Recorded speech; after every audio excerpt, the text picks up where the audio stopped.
Iba talaga pag magang bike mo eh, no?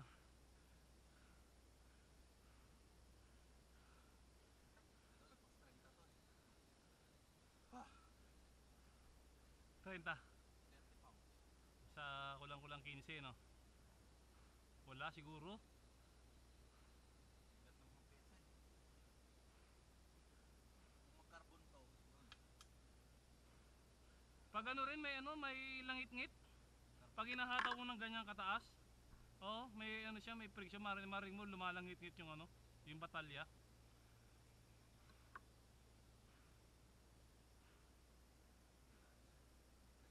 Oh, nagpe-flex. Lalo sa may bandang bottom bracket.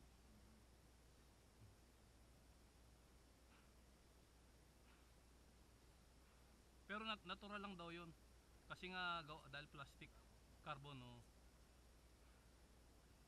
Parang bigat.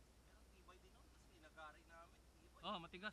May nagputol kayo dala. Oh, lagi ako nagpuputol yung tinidor. Tinidor.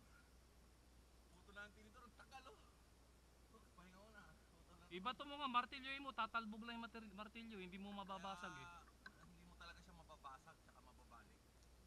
Kung ordinaryong gamit lang. Paluin mo ng martilyo, tatalbog lang.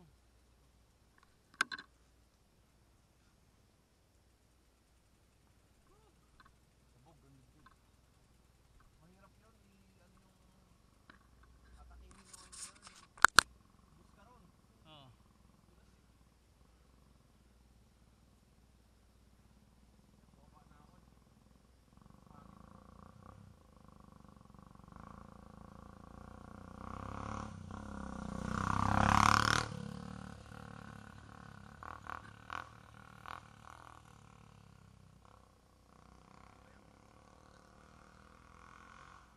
Sige, okay ka na? Pahinga muna. Yan.